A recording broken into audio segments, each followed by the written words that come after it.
আল্লাহর নবী রহমতের নবী ওই ইহুদিকে বুঝান কিন্তু ইহুদি বুঝ মানতে রাজি না রে যুবক। এমনকি আমার মায়ার নবীর কলারে ধরে ফেলছে, নাউজুবিল্লাহ। ব্যবহার খারাপ করে করে নবীর কলারে ধরে ফেলছে। আল্লাহর নবী তখনও হাত জোর করে তারে বুঝাইতেছেন।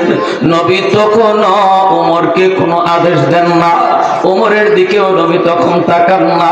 কিন্তু ওমর তিনি শুধু দাঁতে কিরিমিরি খাইতেছেন আর রক্ত গরম হচ্ছে, চেহারাটা ওমরের লাল হয়ে গেছে। কারণ এত বড় কঠিন পরীক্ষা ওমরের জীবনে আসে না, আঘাত করতে পারেন না। কারণ দয়ার নবী মায়ার নবী নিজে যেখানে হাজির, ওমর যদি তলোয়ার চালাইতে হয় তাহলে আমার মায়ার নবীর অনুমতি লাগবে। আল্লাহর নবী যদি এখানে না থাকতেন তাহলে ওমর নিজে নিজে সিদ্ধান্ত নিতেন, তলোয়ারও ব্যবহার করতেন। কিন্তু তিনি তো পারতেছেন না, দাঁতে কিরিমিরি খান, তলোয়ার শুধু চিকচিক করে, এখনো হামলা করেন না।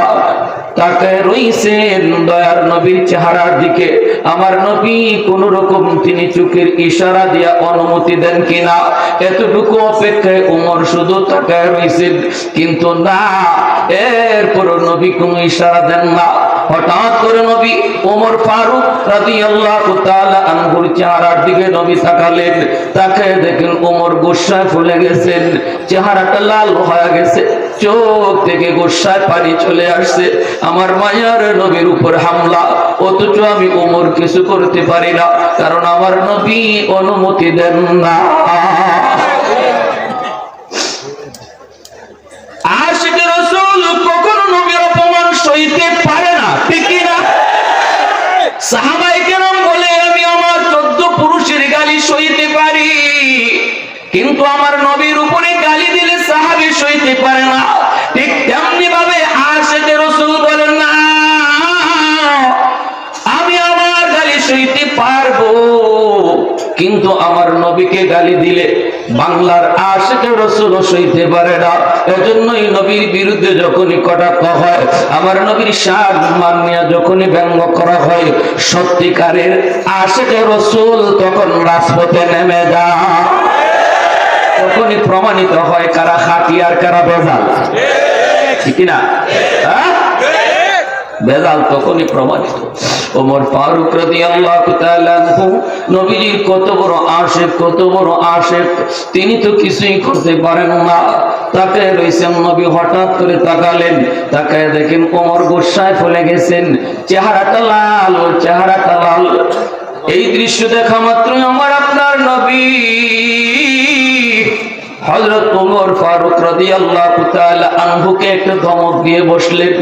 ধমকটা দিয়ে বলতেছেন, ওমর রে, ও ওমর, চোখটা নিচের দিকে নামাও। সে পাওনাদার, দুই কথা বলতেই পারে, তোমার আমার রাগ করা উচিত নয়। আল্লাহ পাক রব্বুল আলামিন বলেন, وَإِنَّكَ لَعَلَى خُلُقٍ عَظِيمٍ।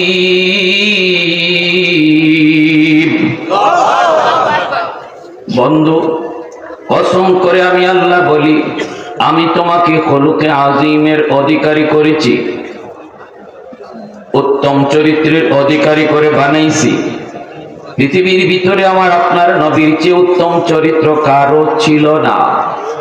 সর্বোত্তম চরিত্রের অধিকারী ছিলেন, আখলাকের অধিকারী ছিলেন আমার আপনার। কোন নবীর চরিত্রের সার্টিফিকেট আল্লাহ পাক কসম খেয়ে দেন নাই, কিন্তু আমার আপনার নবীর উত্তম আখলাকের সার্টিফিকেট আল্লাহ পাক কসম খেয়ে দিয়েছেন। আল্লাহু আকবার। দ্বীনের নবী, মায়ের নবী, উত্তম চরিত্র, খুলুকে আযীম হলো সুপারলেটিভ ডিগ্রি। উত্তম চরিত্রের তিনটা স্তর। একটা স্তর হলো খুলুকে হাসান, আরেকটা হলো খুলুকে কারীম, আরেকটা হলো খুলুকে আজিম। হাসান এটাও ভালো, কারীম এর চেয়ে আরো ভালো, কারীমের চেয়ে আরো ভালো হলো খুলুকে আজিম। হাসান কাকে বলে? আমাকে তুমি গালি দিয়েছো, আমিও বদলা নিব। যদ্দুর গালি তুমি দিছো, যদ্দুর মারি তুমি মারছো, এর দূরে আমি মারবো, এর বেশি মারবো না, এক জাররাও বেশি নিব না। এটাও ভালো, এটাও ভালো, এটা খারাপ না, বেশি করা যাবে না। হামাস যদ্দুরি করছে, ইসরায়েল এর যা বদলা নিতেছে সমান না বেশি? আওয়াজ আসতে কোনো জোরে করছে? এক জাররাও যদি বেশি হয় এটাই জুলুম। সমানে সমানে বদলা যদি নিতে পারেন ইসলাম অনুমতি দেয়। যদি আপনার ক্ষমা করার গুণ না থাকে, যে না আমি বদলা নিব, ইসলাম বলে ঠিক আছে তাহলে বদলা নিতে পারেন। যে পরিমাণ আপনারে মারছে, যে পরিমাণ আপনাকে গালি দিচ্ছে, ওই পরিমাণে এক জাররা বেশি হবে, আল্লাহর আদালতে জবাব দেওয়া লাগবে। এই বদলাটা কি তাহলে খুব সহজ নাকি খুব কঠিন বিষয়? এরকম একদম একরিক এক সমান সমান বদলা নেওয়া, এটা কি সম্ভব? বদলাটা সবসময় বেশি হয়। আর ইসরায়েলিরা বদলাটা এমন ভাবে নিতেছে, পৃথিবীতে এমন বদলা কোন নজির নাই, এমন নজির নাই। আমার ভাইরা বন্ধুরা, 2 নম্বর গুণ হলো খুলুকে কারীম। না না, আমার বদলা নেওয়ার ক্ষমতা ছিল, কিন্তু এরপরও আমি নিব না। আমার ক্ষমতা ছিল বদলা নেওয়ার, এরপরও আমি বদলা নিব না। আমি তোরে মাফ করে দিলাম। এই আখলাকটার নাম হলো খুলুকে কারীম, এর নাম হলো খুলুকে কারীম। এর চেয়ে ভালো গুণ, এর চেয়ে ভালো চরিত্রের নাম হলো খুলুকে আজিম। কই এটা কেমন চরিত্র? কই শুধু মাফ করে দেয় তা না, বরং তার উপকার করার জন্য চেষ্টা করে। ক্ষতি করলো যে তার বদলা তো নিলই না, বদলা নিল না শুধু তা না, বরং তার মাফ করলো, মাফ করে শুধু তা না, তার হেদায়েতের জন্য আল্লাহর কাছে দোয়া করলো, তার মঙ্গলের জন্য, শান্তির জন্য আল্লাহর কাছে দোয়া করলো। এই গুণ, এই আখলাকের নাম হলো খুলুকে আজিম।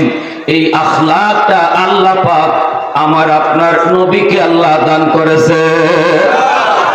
এজন্যই বেদিন বেঈমান যতই নবীকে আঘাত করেছে, এরপরও কিন্তু আমার নবী বদলা নেন নাই, বদলা নেন নাই। তায়েফের জমিনে নবীজি রক্তাক্ত হয়েছেন, এরপরও নবী বদলার কথা বলেন নাই। জিব্রাইল এসেছেন, ফেরেশতারা এসেছেন, এরপরও নবী বদলা নেন নাই। এটা আল্লাহর নবীর আখলাক নয়। নবী কয় আল্লাহুম্মা হদি কওমি فإنهم لا يعلمون।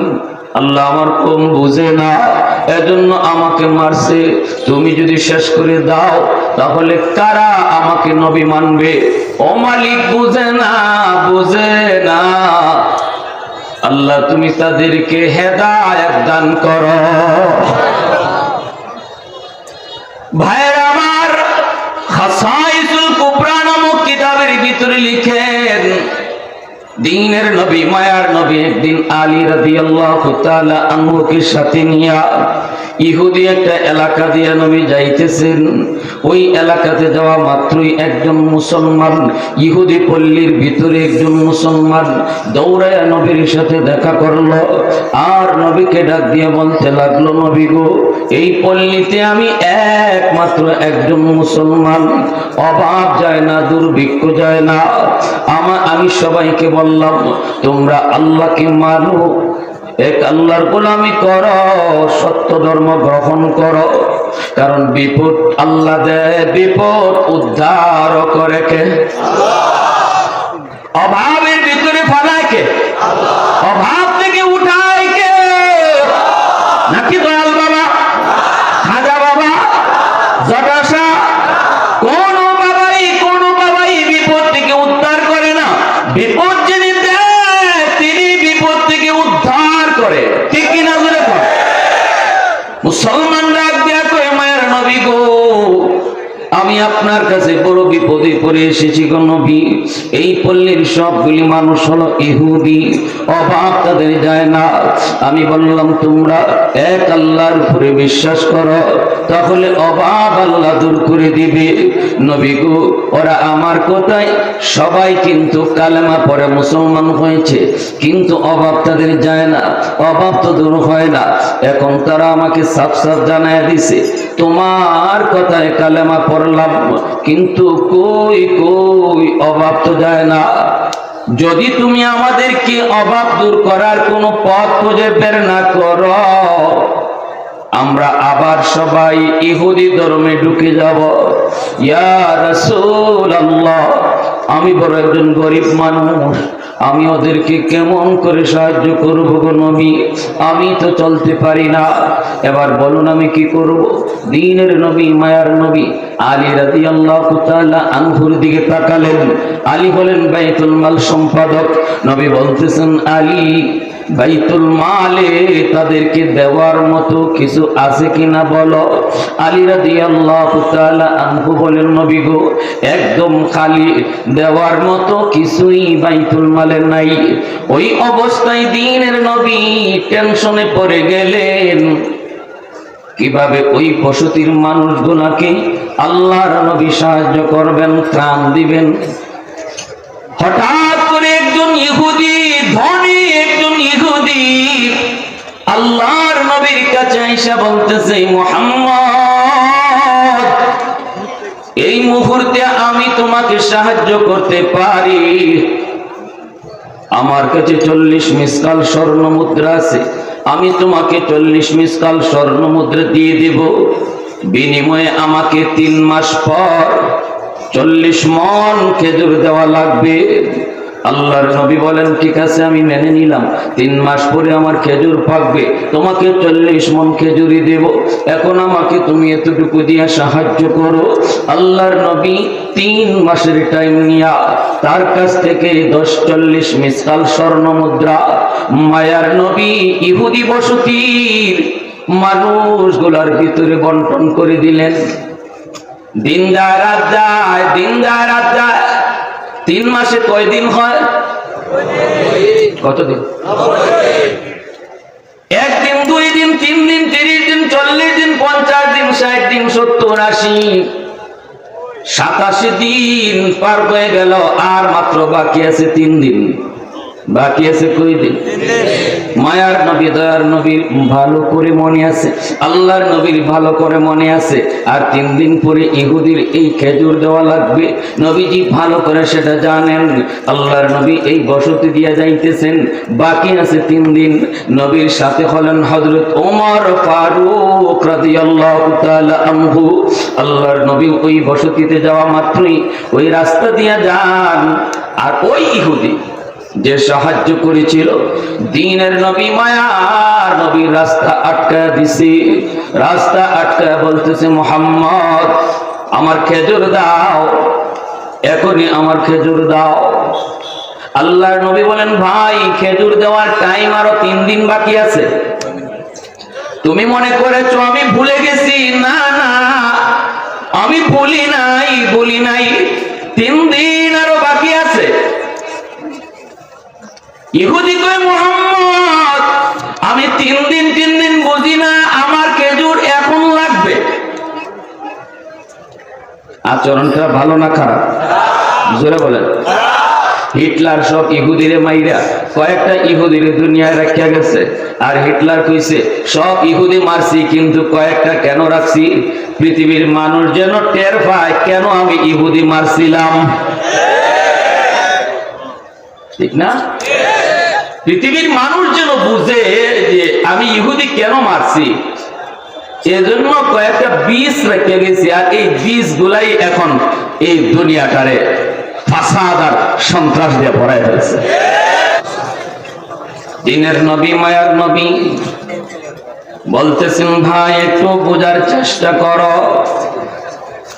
ভালো করে আমার ইয়াদ আছে, তোমার এই খেজুর দেওয়ার টাইম হলো 90 দিন, কিন্তু এখনো 90 দিন পার হয় নাই, আরো বাকি আছে কয়দিন? ইহুদি কয়, মুহাম্মদ, তিন দিন আমি বুঝি না, এখনই আমার খেজুর দেওয়া লাগবে। দিনের নবী, মায়ার নবী যত করে তারে বুঝান, কিন্তু বুঝ মানতে রাজি না। আল্লাহর নবীকে সামনে যেতেও দেয় না। আর মায়ার নবীর সাথে নবীর বডিগার্ড হলেন হযরত ওমর। হযরত ওমরের কাছে তলোয়ার, ওমর সর্বদা তলোয়ার খোলা রাখেন, কখনো তিনি তলোয়ার খাপে ঢোকান না, কারণ কখন কোন জায়গায় তলোয়ার লাগবে। এজন্য ওমর যাতে দেরি না হয়, খাপের ভিতরে ঢোকাবেন, বের করবেন, এতটুকু টাইম ওমরের হাতে নাই। ওমর নরম না গরম? আর একটু জোরে, নরম না গরম? সাহাবায়ে কেরামের ভিতরে হযরত ওমর ফারুক রাদিয়াল্লাহু তাআলা আনহু সবচেয়ে গরম একজন সাহাবী, মায়ার নবীর সাথে আছেন, যাকে দেখলে পরে শয়তান ভিন্ন রাস্তায় পালায়। আল্লাহর নবী, রহমতের নবী, ওই ইহুদিকে বুঝান, কিন্তু ইহুদি বুঝ মানতে রাজি না রে যুবক। এমনকি আমার মায়ার নবীর কলারে ধরে ফেলছে, নাউজুবিল্লাহ। ব্যবহার খারাপ করে করে নবীর কলারে ধরে ফেলছে। আল্লাহর নবী তখন হাত জোর করে তারে বুঝাইতেছেন। নবী তখন ওমরকে কোনো আদেশ দেন না, ওমরের দিকেও নবী তখন তাকান না, কিন্তু ওমর তিনি শুধু দাঁতে কিরিমিরি খাইতেছেন আর রক্ত গরম হচ্ছে, চেহারাটা ওমরের লাল হয়ে গেছে। কারণ এত বড় কঠিন পরীক্ষা ওমরের জীবনে আসে না, আঘাত করতে পারেন না। কারণ দয়ার নবী, মায়ার নবী নিজে যেখানে হাজির, ওমর যদি তলোয়ার চালাইতে হয় তাহলে আমার মায়ার নবীর অনুমতি লাগবে। আল্লাহর নবী যদি এখানে না থাকতেন তাহলে ওমর নিজে নিজে সিদ্ধান্ত নিতেন, তলোয়ারও ব্যবহার করতেন, কিন্তু তিনি তো পারতেছেন না। দাঁতে কিরিমিরি খান, তলোয়ার শুধু চিকচিক করে, এখনো হামলা করেন না। তাকায় রইছেন দয়ার নবীর চেহারার দিকে। আমার নবী কোন রকম তিনি চোখের ইশারা দিয়া অনুমতি দেন কিনা, এতটুকু অপেক্ষায় ওমর শুধু তাকায় রইছেন, কিন্তু না, এরপর নবী কোনো ইশারা দেন না। হঠাৎ করে নবী ওমর ফারুক রাদিয়াল্লাহু তাআলা আনহুর চেহারার দিকে নবী তাকালেন। তাকায় দেখেন ওমর গোসায় ফুলে গেছেন, চেহারাটা লাল হয়ে গেছে, চোখ থেকে গোসায় পানি চলে আসছে। আমার মায়ার নবীর উপর হামলা, অথচ আমি ওমর কিছু করতে পারি না, কারণ আমার নবী অনুমতি দেন না। আশিকে রাসূল কখনো নবীর অপমান সইতে পারে না, ঠিক না? সাহাবায়ে কেরাম বলে আমি আমার 14 পুরুষের গালি সইতে পারি, কিন্তু আমার নবীর উপরে গালি দিলে সাহাবী সইতে পারে না। ঠিক তেমনি ভাবে আশিকে রাসূল বলেন না, আমি আমার গালি সইতে পারবো, কিন্তু আমার নবীকে গালি দিলে বাংলার আশিকে রাসূল সইতে পারে না। এজন্যই নবীর বিরুদ্ধে যখনই কটাক্ষ হয়, আমার নবীর সম্মান নিয়ে যখনই ব্যঙ্গ করা হয়, সত্যিকারের আশিকে রাসূল তখন রাজপথে নেমে যায়। তখনই প্রমাণিত হয় কারা খাঁটি আর কারা বেজাল, ঠিক না? বেজাল তখনই প্রমাণিত। ওমর ফারুক রাদিয়াল্লাহু তাআলা আনহু নবীজির কত বড় আশিক, কত বড় আশিক, তিনি তো কিছুই করতে পারেন না। তাকায় রইছেন, নবী হঠাৎ করে তাকালেন, তাকায় দেখেন ওমর গোসায় ফুলে গেছেন, চেহারাটা লাল, চেহারাটা লাল। এই দৃশ্য দেখা মাত্রই আমার আপনার নবী হযরত ওমর ফারুক রাদিয়াল্লাহু তাআলা আনহুকে একটা ধমক দিয়ে বসলেন। ধমকটা দিয়ে বলতেছেন, ওমর রে, ও ওমর, চোখটা নিচের দিকে নামাও। সে পাওনাদার, দুই কথা বলতেই পারে, তোমার আমার রাগ করা উচিত নয়। হযরত ওমর চোখটা নিচের দিকে নামাইয়া চোখের পানি ঝরা ঝরা কান্দের কল্পনা করে, মালিক তুমি তোমার হাবিব রে কেমনে বানাইছো তুমি জানো। এত বড় হামলাটা অন্যায় ভাবে আমার নবীর উপরে করলো। রহমতের নবী, যেই নবী গোটা জাহানের জন্য রহমত, রহমতের নবীর কলারে ধরে ফেললো দুশ্মন। অথচ তোমার হাবিব কয় আমি কেন চোখ লাল করছি, আমারে অনুমতি দেওয়ার কথা দেয় না। ও মালিক কেমনে বানাইছো, কোন মাটি দিয়ে বানাইছো মালিক তুমি জানো। সুবহানাল্লাহ। ওয়া ইন্নাকা লাআলা খুলুকিন আযীম। আল্লাহ কয় না আমি তো আমার বন্ধুকে খুলুক আযীমের অধিকারী বানাইছি, আমি তো আমার বন্ধুরে খুলুক আযীমের অধিকারী বানাইছি। আমি আল্লাহ কসম খেয়ে কইছি আমার বন্ধু খুলুক আযীমের অধিকারী। এইবার মায়ের নবী, দয়ার নবী ওমরকে ডাক দিলেন, ওমর কাছে আয়, কাছে আয়। নবীজি কাছে আই না কানে কানে বলতেছেন, ওমর রে যাও যাও, তারে এখনই 40 মণ খেজুর দিয়ে দাও। ওগো নবীজি 3 দিন টাইম বাকি। আল্লাহ নবী কই 3 দিন দরকার নাই, সে বুঝে না। যাও তুমি তারে 40 মণ খেজুর তুমি তারে এখনই দিয়ে দাও রে ওমর। আর দেবার সময় 10 খেজুর তারে বেশি দিয়া দিও। তোমার হম করে কান্দে আর কই নবী গো, ওগো নবী 10 খেজুর বেশি কেন দিব? নবী কো ওমর তুমি যে তার দিকে চোখ লাল করে তাকাইছো, এর জরিমানা হলো 10। জোরে করনা সুবহানাল্লাহ, আরেকটু জোরে সুবহানাল্লাহ। উলফত মে তেরি ওয়াইসিনে দান দান কো তোরা, बू बकर उमर नक्श कदम तेरा छोरा, ऐ उशाक नबी वाक़ असरार मदीना, सुल्तान का सुल्तान है सुल्तान मदीना। আমার সাথে সবাই করুন, সুলতান কা সুলতান है सुल्तान मदीना, सरकार का सरकार है सरकार मदीना, गुलजार का गुलजार है गुलजार मदीना। अल्लाह ने मक्का ही में ये काबा बनाया, अल्लाह ने मक्का ही में ये काबा बनाया, इस काबा का काबा तेरी मरकद को बनाया, इस काबा का काबा तेरी मरकद को बनाया।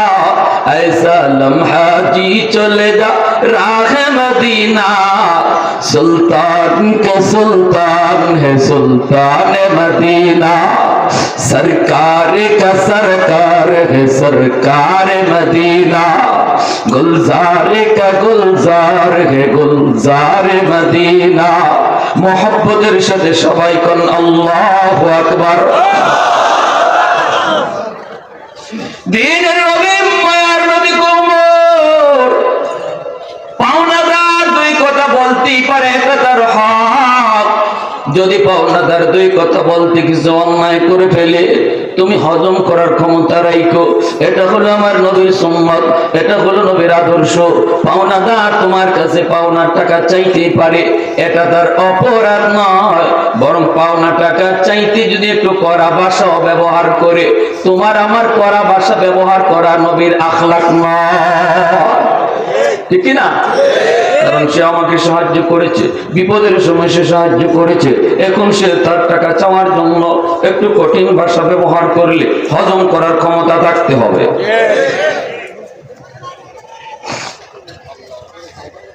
হযরত ওমর ফারুক রাদিয়াল্লাহু তাআলা আনহু তখন চোখের পানিটা মুইসা ইহুদিকে ডাক দিয়ে বলেন, আয় রে ভাই খেজুর নিয়ে যাও।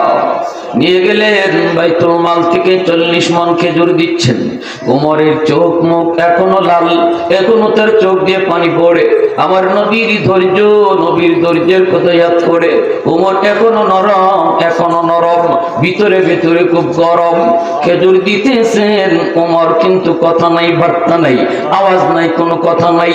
দিতেছেন দিতেছেন 40 মণ খেজুর দেওয়ার পর যখন 10-এর বেশি দিবেন, তখন ইহুদি ডাক দিয়া বলে, ওমর 10-এর বেশি কেন? হযরত ওমর বলে, ভাই তুই কথা বলিস না, আমারে কথা বলে তুই আর কান্দাস না, আমি এমনিতে আমার ভিতর রাখতে পারি না, আমাকে আর কান্দাস না, কথা কইস না, যাতে তুই লইয়া যা। ইহুদি কই না রে ওমর, কেন দোষের বেশি আমি না বুঝা নিব না। হযরত ওমর চোখের পানিটা মুছে আর বলতেছে, তাহলে একটু শোনো, আজকে তুমি আমার মায়ের নবীর সাথে যে খারাপ আচরণ করেছো, ওই মুহূর্তে যদি আমি ওমর নবীর সামনে না থাকতাম, আর আমি উমরের সামনে তুমি এমন কোন আচরণ কারোর সাথে করতা, তোমার ঠিকানা মাটির নিচে হতো। এই মুহূর্তে তোমার ঠিকানা মাটির উপরে নয়, নিচে থাকতো, কারণ আমি উমর রে তুমি চিনোনি। ইহুদিকে আমি ভালো করে চিনি, আমি তোমাকে ভালো করে চিনি, আমিও তো বুঝে পাই না তুমি কেন আমার উপরে প্রতিবাদ করলা না, কেন হাত উঠাইলা না, আমিও তো সেটা চিন্তা করে পাই না। তখন হযরত ওমর কান্দে, কই বাইরে শোন, আমি যে তোর দিকে চোখ লাল করে তাকাইছি, কানে কানে তোর রহমতের নবী আমারে নিয়ে কই, ওমর এর জরিমানা বাবদ 10 খেজুর বেশি দিয়ে দিও। অন্যায় করেছো তুমি, অপরাধ করেছো তুমি, খারাপ আচরণ করেছো তুমি, আর জরিমানা দেয় মায়ার নবী। এই কথা শুনতে উনি আমার খেজুর লাগবে না, ওমর আমার খেজুর লাগবে না, আমি তাওরাত কিতাবের একজন পণ্ডিত, তাওরাত কিতাবে পেয়েছি আখিরি জমানার নবী, তার এই আলামত থাকবে, এই গুণ থাকবে, সবগুলি গুণ আমি মুহাম্মাদুর রাসূলুল্লাহর কাছে পেয়েছি। একটা গুণ এখনো আমার পাওয়া বাকি ছিল রে ওমর, তাওরাত কিতাবের ভিতরে রয়েছে। আখিরি জামানার নবীর একটা খাস একটা গুণ হলো, প্রধান গুণ হলো তিনি খুলুকে আযীমের অধিকারী হবেন। তার সাথে খারাপ আচরণ যদি কেউ করে, তবুও তিনি খারাপ দিয়ে জবাব দেন না, উত্তম আচরণ দিয়ে তিনি জবাব দিবেন। এই গুণটা এখনো আমি পাই নাই, বাকি সবগুলি গুণ আমি মুহাম্মাদুর রাসূলুল্লাহর কাছে পেয়েছি। ওই গুণটা পাওয়ার জন্য ইচ্ছা করে খারাপ আচরণ আমি করেছিলাম, দেখি মুহাম্মদের তরফ থেকে কেমন জবাব আসে। ওমর ওই আলামতটাও আমি আজ পেয়ে গেছি, অতএব আমি দেরি করতে চাই না, তাড়াতাড়ি কালেমা পড়ায়া মুসলমান বানায় দাও। फारूक तेरे नाम से इस्लाम रहेगा, फारूक तेरा नाम से इस्लाम रहेगा, दुनिया की अदालत में तेरा नाम रहेगा, दुनिया की अदालत में तेरा नाम रहेगा, सिद्दीक तेरा नाम से इस्लाम रहेगा, दुनिया की सदाकत में तेरा नाम रहेगा, दुनिया की सदाकत में तेरा नाम रहेगा, उस्मान तेरा नाम से इस्लाम रहेगा, दुनिया की सखावत में तेरा नाम रहेगा, हैदर तेरा नाम से इस्लाम रहेगा, दुनिया की शजाअत में तेरा नाम रहेगा, मुआविया तेरा नाम से इस्लाम रहेगा, दुनिया की सियासत में तेरा नाम रहेगा, दुनिया की सियासत में तेरा नाम रहेगा। मोहब्बतेर साथे आवाज दिया बोलेन अल्लाहु আকবার।